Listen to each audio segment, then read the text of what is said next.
I would like to thank you for worshiping God. Ihimbaza Thank you for praising Him. abakecuru n'abasaza nabo bagahimbaza, Old men and old women were also praising God. abasore mukaba muramya Imana n'umugisha ukomeye. Young men praise God, and that is a great blessing. Ni ukubikora, ni ukubikunda, ni We ukubibamo. must do it. We must be Abana passionate bato about it. bakaramya Imana, Even kids must worship God. ni byiza, ni ugukomereza aho It's great, and we should keep it up kuko harimo ibyiza because byinshi there biri are imbere. many good things Hari ibyo ahead. tureba aka kanya, hari n'ibyo The things that we tutabona, can't see now, the things that we can't see kubera ko now, mu myaka izaza because in the coming years, abasenga abana b'Imana baza Those who batungwa pray to n'amasengesho basenze mu gihe cyatambutse. those who pray to God will be sustained by the prayers that they will have done in the Ndabifuriza past time. stabilite cyangwa se gukunda Imana no kuba mu Mana umunsi ku munsi. That is why we should stability, loving God,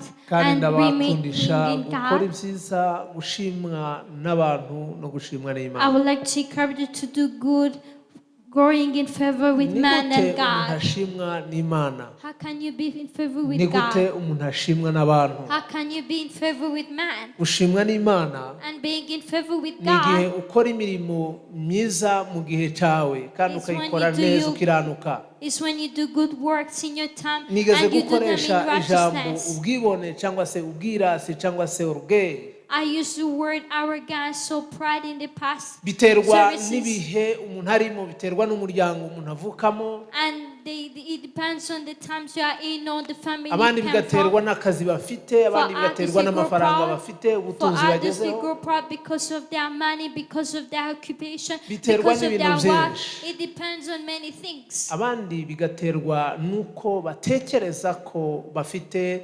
amajwi meza cyangwa se impano zikomeye. And others will grow proud because they think they have nice voices or they have great gifts. Ariko nagira ngo mbasabe kandi mbakundishe kutazagira igihe na kimwe mwumva ko muri abantu bakomeye. But I would like to say that you should never feel that great. Abantu nibabikubwira wowe uzahunge ubwire Imana, ubwire ngo Mwami mfashe undinde kuko ukomeye ni wowe. If people tell you that you're great, go and tell God, God, keep me, help me, because you are Abantu the great mubona bapfa one. vuba, abantu mubona bagenda, abantu badakomeza umurimo cyangwa se urugendo, People who die prematurely or people free to continue the journey. ibyinshi bituruka mu kwihimbaza, mu kwishira hejuru, mu bwibone ndetse kudaca bugufi ngo icubahiro c'Imana arico gishirwa hejuru. It is because of growing pride. It is because of being conceited. It is because of being arrogant. Abantu Yet the bapfa mu glory buryo should be to God. butandukanye. People die in different ways. Hari upfa akava mu mubiri agapfa akagenda bakamushingura. Someone may die physically and they bury the person, the Hari body. undi upfa mu buryo bw'umwuka And then the one dies spiritually. agapfa mu mwuka, They die spiritually. abandi And others, bakabaho ngaho ntaco bamaze. they live in that place without being important or without Imana any use. yamukuyeho amaboko, Imana yamuretse, God has already rejected them. akabaho gusa ariko adafite ico akiza.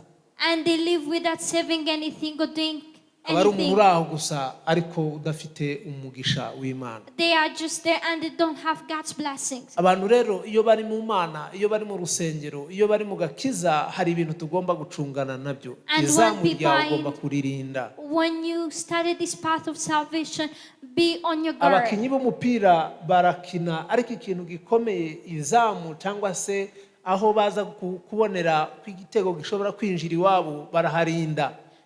Footballers play and they make sure that they don't kick or they don't kick any ball in their side. Baraharinda That is why they guard it. kubera iki? What is the reason? Baraharinda kugira ngo bataza gutsindwa. They guard it so that they may not fail the match. Natwe nk'abakirisitu Even us as hari ikintu Christians, tugomba kurinda. there is something that we ought to Tugomba guard. kurinda imitima yacu kugira ngo Satani atazayitera akayinjiramo. We should guard our hearts that Satan may not attack them and into them. Ziriya mfu navuze ushobora guhura n'urupfu rumwe muri izo. I talked about different kinds of death, and you may encounter one of them. kubera iyihe mpamvu What is the reason? imana ikavuga ngo ntabwo uri bukomeze God may say you're not going to continue kubera ko wataye umurongo. because you're already led astray. Hari abantu tuza dutekereza, There are people that we think about. hari abataza bapfa urupfu na rumwe muri izo zose, There are people who did not die any kind of those death, kandi nabo bagakomeza. and they even Abo continue. ni abantu batigeze bahura na Yesu. These are people who did not encounter Abo Jesus. ni abapagani batigeze bahinduka na rimwe. These are heathens who did not get transformed. Ni abantu bitwa ko bari mu rusengero ariko bo batigeze bahinduka, batigeze bakizwa. These are people who are so-called Christians, but they did not get transformed. Abo bakomeza ibyaha byabo, bakomeza umurongo utari uw'Imana, barakomeza bakabaho igihe kinini. Those people continue in their sinful life. They carry on wallowing in sins for a long Kubera ko time Imana itabazi. because God doesn't know them. Ni abafarisayo, ni abapagani bo mu rusengero. They are heathens who are in the church. Ariko bariya bantu navuze, umuntu wakijijwe agahura na Yesu, But the person who is saved and they encounter iyo Jesus, agiye guta umurongo, when they are about to get led astray, Imana ntimwemerera. God does not allow him. Amen. Amen. Imana ntimwemerera ko God cannot akomeza, allow him to continue in the wrong path. iramukubita. God disciplines him. Amen. Amen. Iramukubita, God disciplines him.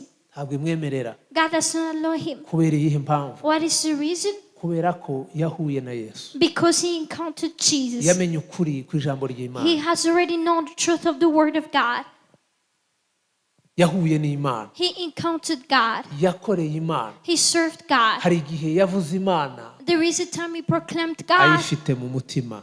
willingly or passionately. Iyo agiye guta umurongo, And when they're about to get lost, Imana ntimwemerera. God doesn't allow him. Amen. Amen. Ntimwemerera. God doesn't allow him.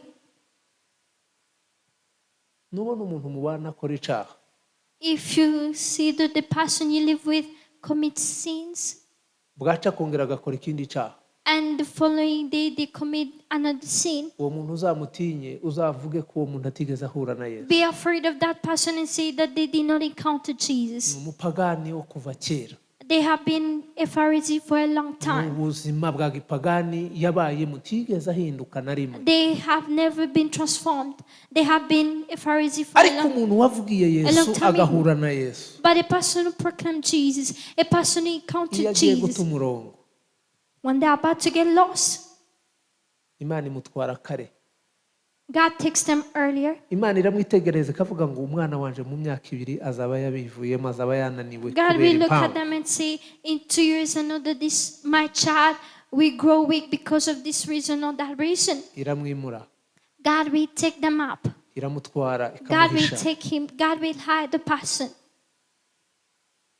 Abo ntabwo ari abanyabibazo, And these people are not problematic, ahubwo abo ngabo ni abanyamugisha. but they are blessed. Imana irabafuhira ikabatwara bagikiranutse, God is batarata jealous umurongo. of them. God will take them when they're still in the path of righteousness. Amen. Amen. Ariko ba bandi b'abapagani, But the heathens,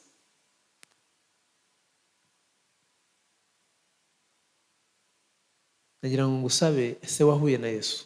I would like to ask you, did you Ni encounter umunsi Jesus? wa Pentekoste, umunsi twizihiza, umunsi twibuka, umunsi dutekereza kuvuka kw'itorero. This is the Pentecostal day, the day on which we Umunsi celebrate twitekerezaho the tukavuga birth ariko or start of the tubayeho church. gute? And we reflect on Niki ourselves. nakora kugira ngo Imana inezerwe?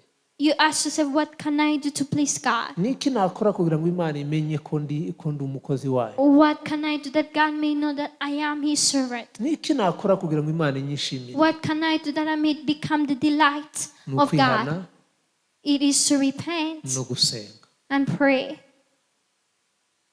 Amen. Amen. Ni ukwihana no I gusenga. must repent and pray. Kandi gusenga kutarimo Praying. ubwibone, Praying ubwenge, without ubwirasi, arrogance.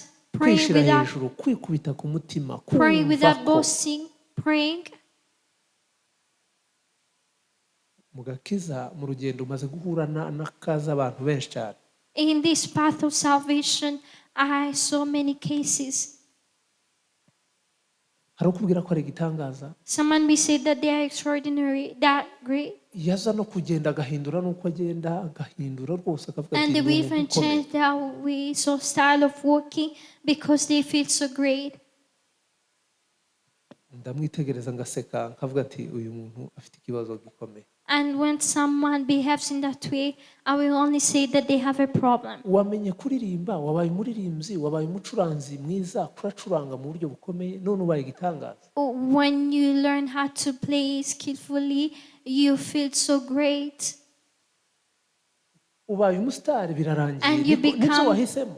You choose to be famous ufite ijwi ryiza, maze kwibaza because you ibintu have a byinshi. beautiful voice. You feel that great. I ask myself Ubu so nari many nivuga questions. ubutumwa, navuganye na madamu I spoke to my wife ndamubaza ndavuga ntari konje maze kugira ikibazo gikomeye. and I told her that there is a question that I have. iyo umuntu umushimye ko arimo akora ibintu neza, I say that there is a problem that I have when you appreciate someone for doing good.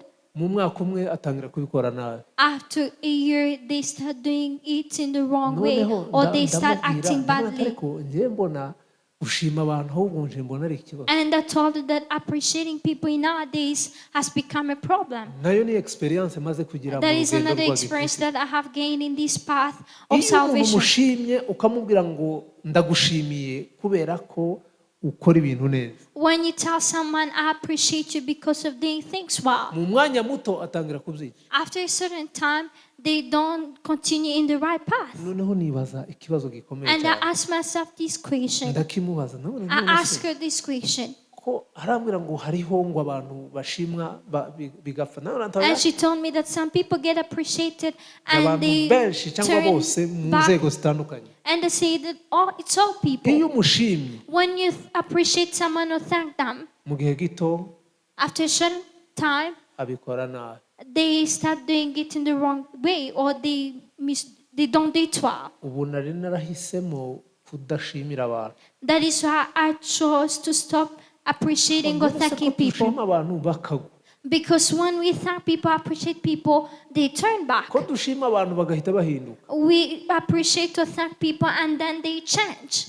nagira ngo ngusabe ikintu gikomeye. But I would like to ask you something great. ugomba kuvuga ngo mana You ndashaka must say, gushimwa God, nawe, I want to be in your favor to become your delight. n'abantu bazanshime, Even people will appreciate me, ariko ndinde but keep me, sinkishire hejuru, that I may never grow proud, sinkumve ko ndi that I igitangaza. may not feel that great.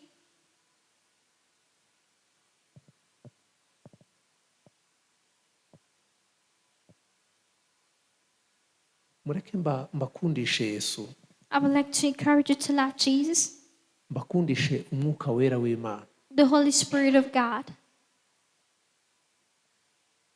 abantu iyo bashimwe, iyo tubabwiye ngo muri abakozi b'Imana beza, When we appreciate people and tell them you're good servants of God, iyo umubwiye ngo uyu murimo ukora neza, when you tell a person you do this well, ahita ahinduka, they change.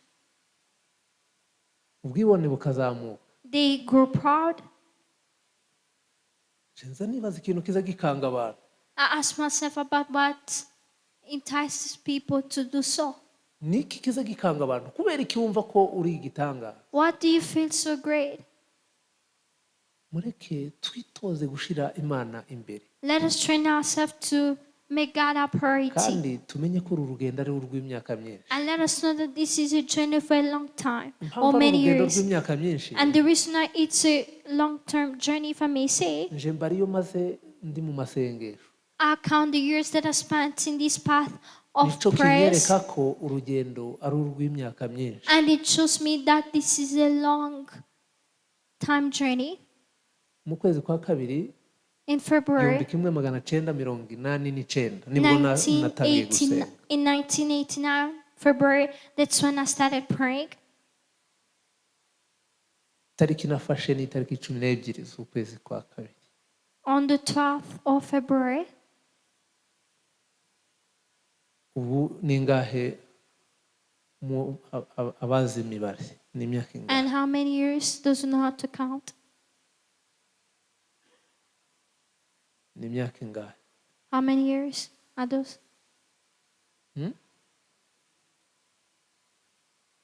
ha 35 35 years. imyaka 35 35 years. harimo abakozi b'Imana hano batarayigeza. And I know that there are some of the servants of God here who have not yet reached to that dimension. kandi barimo bakorera Imana. And they are serving God. Bari hano imbere bareya kubarakorera Imana iyi myaka 35 ntibarayigeza. We have servants of God like Laird. They are not yet 35 years old, but they are serving God. Ubu yaba pasiteri agakora umurimo w'ubushumba agakorera Imana. She can become a pastor and serve as a pastor, do the service of God. Rero ngahita nibaza nkavuga nti imyaka 35 And I ask myself for say 35 years. indi isigaye ngomba gukora sinyizi nimba ari izaba 35 nanone. And I don't know how much time is left for me. I don't know if I will continue to serve or maybe for 35 years again. Uru rugendo ni rurerure. That is why I say that this journey is long. Amen. Amen. Nusirimba If you present your dance to God, kaho Yesu ari buze mu kanya. as if Jesus is going to come in that moment. Nusenga If you pray, kaho mu kanya Yesu ari buze. as if Jesus is going to come in the coming moment. Nagira imyaka 3 If they spend 3 years, uzatangira kumva ko bivuyemo. after 3 years you will have the need of quitting, or you will want to quit. Nagira ngo dukore nk'abafite igihe kinini. I want us to serve as people have a long time. Twongere dukore nk'abafite igihe gito. Let us again serve as people have a short time, Kuko ibihe bizwi n'Uwiteka. because the time we have is only known by Igihe God. kizwi n'Imana gusa. The time is only known by God. Wowe icyo ugomba gukora What you have to do ni uguhagarara neza is to be firm ugakiranuka, and be righteous ugakora nk'uzapfa ejo, and work as someone who will die tomorrow, ugakora nk'uzapfa mu myaka 50 iri imbere, and serve as someone who will die in 50 years to come. ugakora nk'uzapfa mu myaka 100 iri imbere. You serve as someone who will die in 100 Ariko nanone years to ugasenga come. ukizera nk'uri bugende mu isaha imwe. But again, pray and believe that you can be taken up after an Mu hour, buryo ntaho Satani yanyura ngo bikunde. in a way that Satan will not have any way to Ugomba gusenga infiltrate. mu buryo Satani adashobora kubona aho yinjirira. You must pray and make no provision for the devil. Naje gutekereza I took time to think. impamvu abantu bisiga amavuta, The reason that people spray lotion impamvu on abantu themselves. basokoza, The reason that people do impamvu different twambara hairstyles. amakoti, The reason that people put on impamvu twambara glasses. amakanzu, I ask myself the reason that we put impamvu on abantu bambara dresses. inkweto, I ask myself the Impamvu reason that we abantu put bambara on dress. isaha. The reason that people have ni watches. ukugira ngo bagaragare neza, They want to appear well. ni ukugira ngo base neza. They want to be smart. Nibirangira And then after that, Satani aprofite ibyo bintu byose byiza dufite Satan will take advantage of all the good things we have abigira ikibazo. to make them a problem. Amen. Amen. Murankurikiye neza? Are you getting me well? Wambara neza Satani akakwegera You akakubwira dress ngo up well and Satan will approach you and uri say, igitangaza, you're so great. akaba araguteye. And he attacks you in that way. Bwaca The following day, batangira kubivamo, you step back from ubwibone path. bukazamuka. You grow proud. Mureke duhunga isi, But let us turn away from the word. mureke tuzamure icubahiro Let c'Imana, us lift up God's glory. mureke tuvuge ko Imana ariyo ishobora byose, Let us say that God is the Almighty. igomba kutubeshaho, He preserves us. ikaduha imbaraga, He gives us ikaduha strength. ukwizera gukomeye, He gives us great faith. tukarwanya Satani, We resist the devil. tugatsinda abadayimoni, We defeat or overcome tukanesha demons' ibyaha, attacks. We overcome tukemerera temptations Umwuka Wera and allow the Holy Spirit akatubera umujyanama. to be our counselor. Amen. Amen. Twese tuvuge ngo amen. Let us all say amen. Umwuka Wera akatubera umujyanama. Let us allow the Holy Spirit to be our counselor. Nutaha ubaza umuntu mu bantu mbwira nti ariko ko mbona wasubiye inyuma byagenze gute? When you reach a home, ask the person you live with, I think you backslid. What happened? Hari uwigeze kumbaza ikibazo mu mwanya washize arambwira ngo yasomye ijambo ngo none ngo karatekereza ngo nimusobanurire iryo ari ryo ngo karumva rimucira rubanza rimubwira kwihana. In the past moment or hours, someone read the word of God and he told me that he feels guilty, and I told him repent. And he asked me, what are the sins that I committed?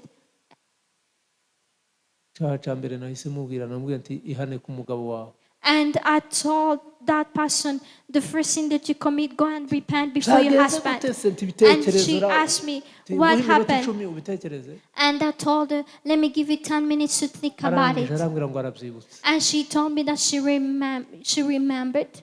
But I would like to tell you, the person you live with may be turning back from salvation in your presence. And you think that that is something ordinary. Amen. Amen. nyamara shiramo imbaraga uvuge ngo mbana n'umupagani Yet put much effort in order to live with the heathen, because that person is stepping back. kandi iyo babivamo abashaka ngo kumenyereze akwereke ko ari bisawa. And when they are stepping back, they would like you to be familiar with it, with that situation.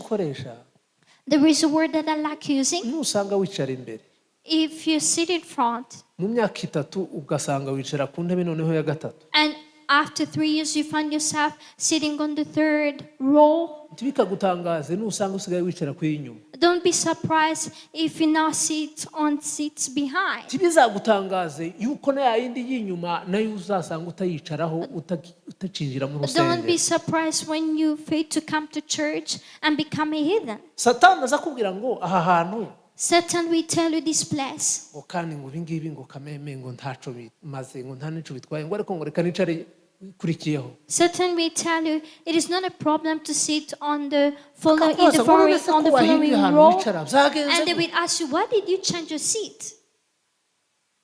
Buhoro. You will step back slowly. Watewe. You have been attacked. Ubwibone bwazamutse. You are growing proud. Satani kirakuganiriza. Satan is whispering to you. Ariko nagira ngo mbakangure. But I would like to encourage you. Ukunda Imana. Love God. New Life. New Life Group. Mureke mbabwire ukuntu abantu bava muri New Life. Let me tell you how people leave New Life Group. Iyo umuntu agiye kuva muri New Life, when someone is about to leave the team, aja mu buzutse. They are like walking in revival. They seem to be in revival. Ndumva ngiye kubabera umujyanama. And someone will say, I would like to be your advisor. Nje nzanza mbasengera. I will be praying for you. Nzanza mbaha na cotisation y'amafaranga. And I will even contribute anytime you need money.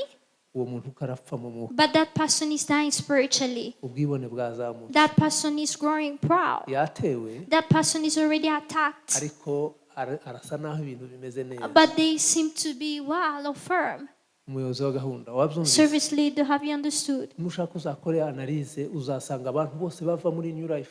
You may even do that analysis and find that all people left New Life Group. Bagira impamvu bagaragaza. They will have some excuses or good reasons. Kandi izo mpamvu akakwereka ko ari ukuri. And they will try to show you that the reasons are understandable. Ariko bari mapfa. But they are dying spiritually. Nigute twazamuka? How can we Nigute twaba abanyembaraga? How can we be powerful? Nigute twaba mu mwuka? How can we walk by the Spirit? Twarwanya isi? How can we resist the world? How can we resist the devil?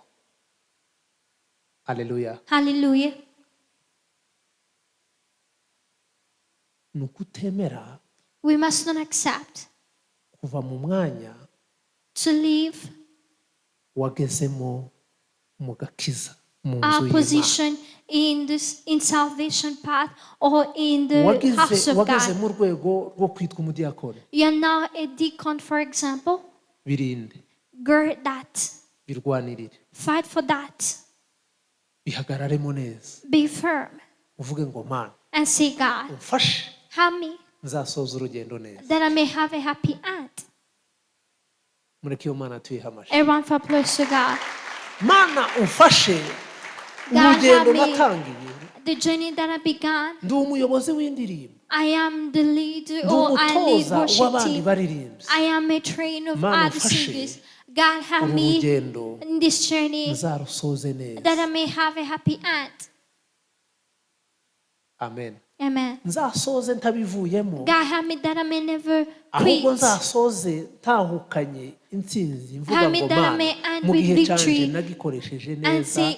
I use my time well till the last day or the last breath. New Life mwateguye igitaramo.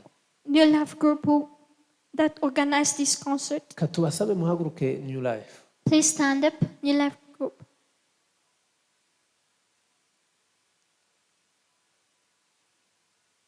Ubu mugomba gukorera Imana kugeza ku gupfa. You must serve God till death.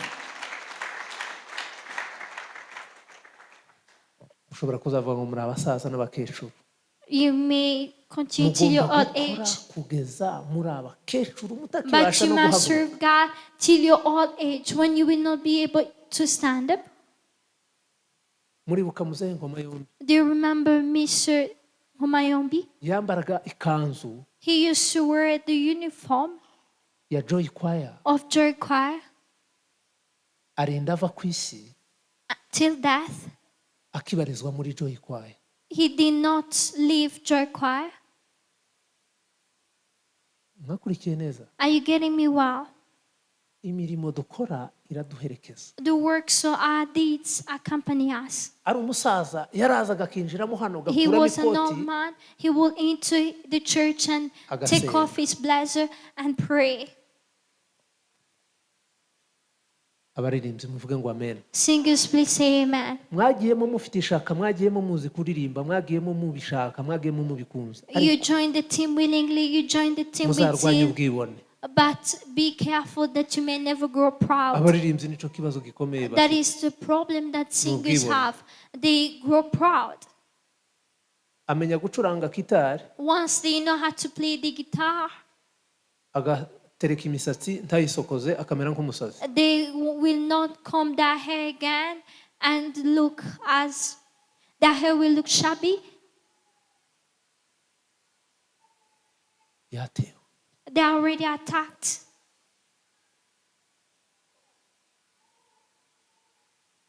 Amen.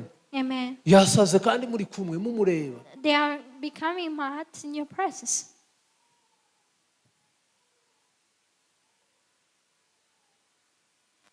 Ko ndabahanurira mwabyumvise? I'm prophesying to you. Are you getting the message? Nihagira ubaha message mu kanya y'ibintu yatekereje afite, muzamwibutse mumubwire nti Bishop umunsi wa Pentecoste muri 2024.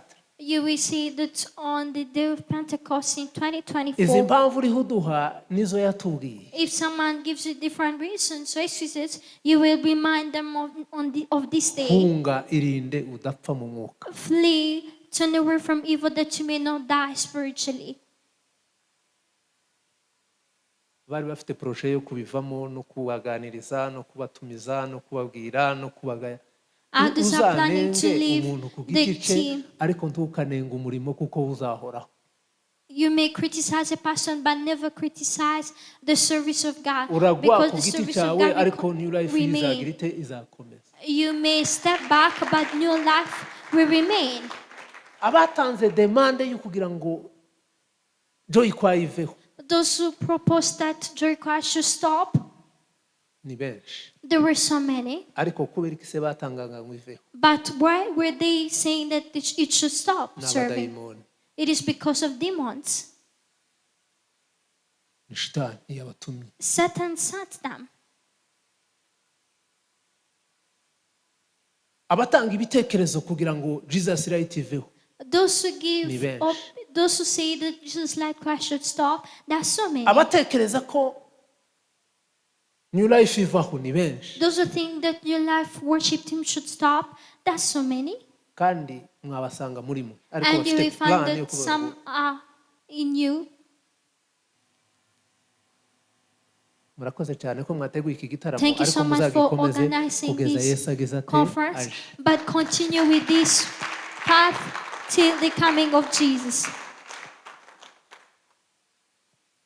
Numara gukira umaze kugira amafaranga menshi, Once you have become rich and you have gathered a lot of money, tukibagirwe gutaramira Imana, never forget to present your dance to God. tukibagirwe kuramya Imana, Never forget to worship God. tukibagirwe gutambira Imana. Don't forget to present your dance to God in the presence of the Lord.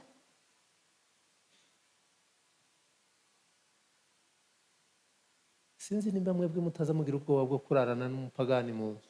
I don't know if you don't get afraid of spending the night with the heathen in the same house. Umuntu wakoze icyaha mukararana mu nzu Someone who committed a sin and you sleep in the same house with them.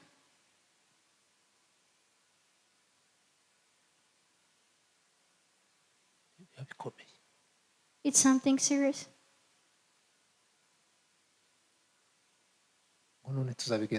And you may say, how are we going to do that? You're great people. And since you're great people, clap for yourselves. You have great faith. wowe usenga inzoga amacupa ateretse aho ngaho ugasenga ukuzura umwuka wera bwacu kongera ugasenga ukagira umwaka. You pray one day our bottles will be in that place and you are filled with the Spirit of God. A special person. Continue the journey.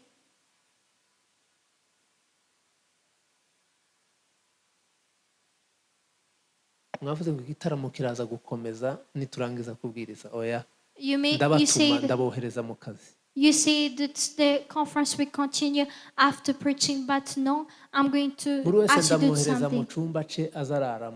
I will send everyone in his bedroom. And you will go and do deliverance for it. uvuge ngo karande ikinyoma cha shitani uzumbesha shitani utuma mba umunebwe shitani utuma nkererwa gahunda ya repetition. mwabonye ukuntu mungana. And you will say that the devil that delays me in the part who is in charge of discipline. Absence y'aba bantu wayimbwira mu minsi nibura mu mezi abiri.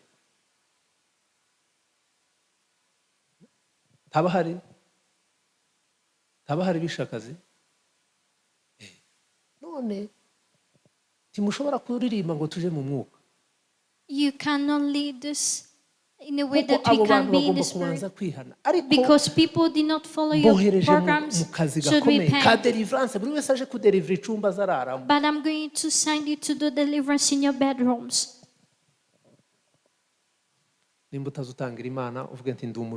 If you don't give your contribution, say, I am a thief. I'm going to practice righteousness. nimba utazawumvira mama uvuge nti ndi umwana mubi ngira umutima mubi sinza numvira mama ibyo If you don't obey your mother, say that I am a bad person, I am not obedient. ndarya sinandurure When after eating I don't take my dishes, I don't do anything at home. none mana Now God, umbabarire forgive me.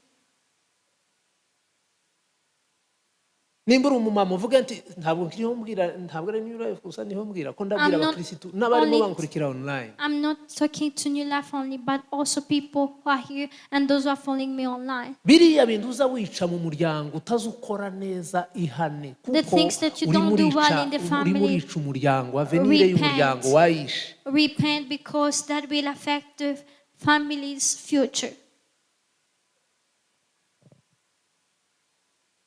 nimba utazusenga if you don't pray, if you are lazy in the family, amapfa ari mu muryango ni wowe uyatera. You're the cause of the drought that is in the family. ibibazo biri mu muryango ni wowe. You're the cause of the troubles we have in the family. kuko utazuvugisha ukuri. Why? Because you don't speak the truth. abajene bari hano tuvuge ngo amen. Young people are here, let us say amen. tuvuge ngo amen. Let us say amen. ababyeyi iyo baguhamagara ekuteri ziri mu matwi ntubumve. When parents call you and you don't hear them because you are wearing headphones, ababyeyi bakababara. And parents are sad because of that, because they can't find anyone. They can't find anyone to sit because you're busy listening to other things. But repent.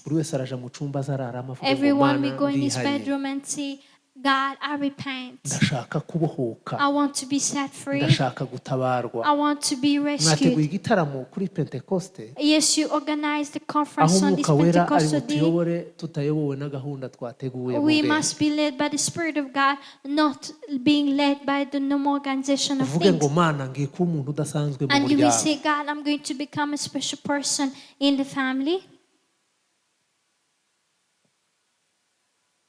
kugira ngo so that mama agira the mother of Gila, ataza gutanga remarike imwe kabiri gatatu that the mother of Gila will not give one or two kuri papa agira remarks to the father of Gila zapfuye. when she does it or when she Tutegereze wants remarike ya mbere n'iya kabiri n'iya gatatu. Don't wait for people to remind of what you do Hunga or to vuga ngo Mana give you a ntabara remark. pimbaraga. In that we ask for forgiveness to God. Pray that God may give you the strength to do what you ought to do well. Tugiye gusenga We are going to pray kugira ngo buri muntu wese aganire n'Imana. that everyone may be able to speak to God. Bakolosayi Colossians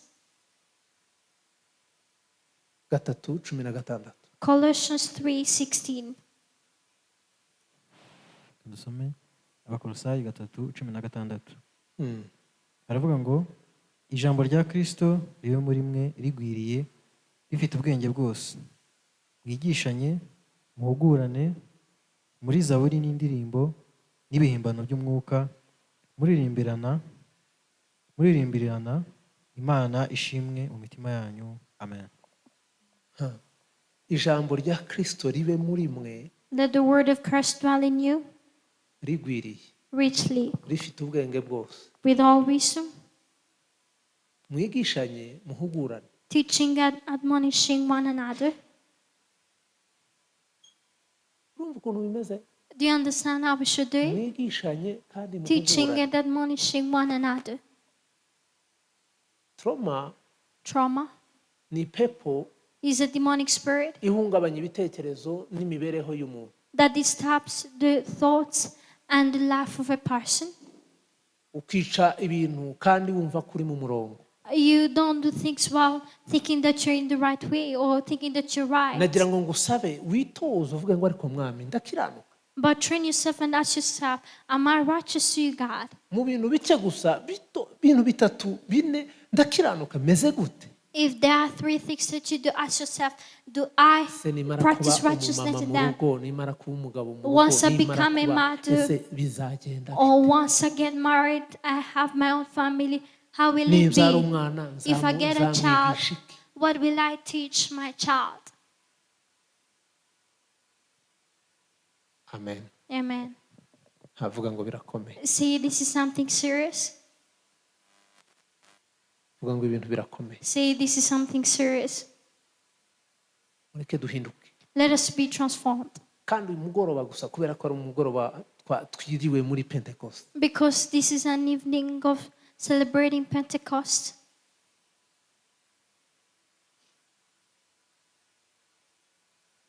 Arabampamagaye saa sita z'ijoro hari umwana wari urwaye. There is a person who called me at midnight because of a child who was sick. Turavugana. They called me and we talked. Tekereza ko ngiye kuza ku biro. And I thought about coming to the office. Nabanje kwibaza mfata imodoka nje kureba umurwayi. I asked myself, should I go to meet the sick person? Ndongera ndatekereza nje ku biro mbabwire bamuzane duhure. Or should I go to the office and ask them to bring to the office that we may meet at the office? Imana irambwira ngo ya.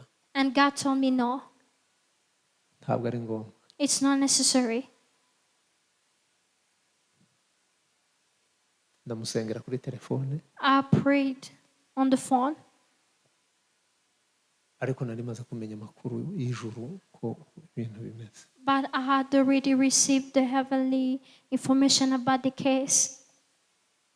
Hari ibintu tugomba gukora bene data. There is something that we should do. Niki ufite iki ushoboye iki? What do you have? What can you do? Kuririmba, gusenga, kuba Singing, umukristo praying, ni being a byiza. Christian, these are good things. Ariko tuzanahembwa. But we also get rewarded. Mu ijuru tuzabihembera. We shall be rewarded in heaven.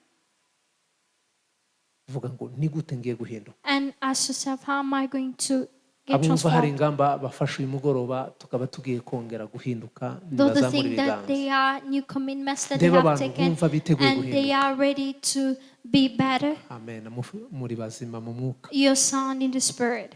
Umuntu muzima A person is sound in the spirit. yitegura guhinduka. They are ready to change. Ariko umuntu wapfuye But a person is no longer sound in the spirit. aba yumva nta kintu na kimwe yakongera They kuzagize. think that there is nothing that they need to improve. tugiye kugeraho tuza mu byumba byacu. But we are going ngiye to, kubatiza isengesho gusa ariko I'm going mbabwire to ngo land you a prayer, tugiye mu kazi. but I'm sending you in your bedrooms.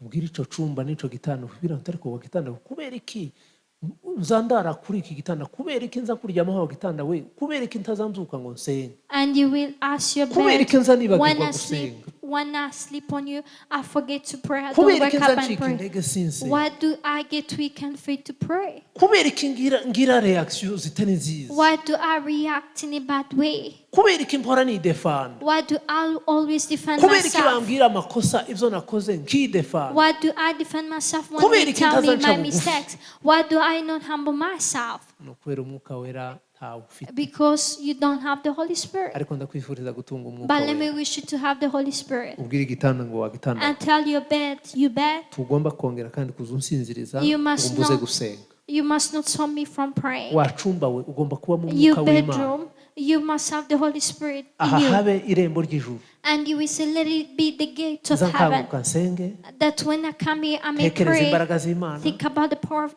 menye God, urukundo know rw'Imana, the love of God, mbo munyamugisha. and be a blessed person. ubwira icumba uti wacumba we, Tell your sinzongera bedroom. gukora ibyaha Tell your bedroom, I will not commit sins again. nabigambiriye I will not commit nabitekereje, sins purposely, intentionally, ngiye kuyoborwa n'umwuka wera. because I'm going to be led by the Holy Spirit. mureke twihe amashi. Let us clap for ourselves.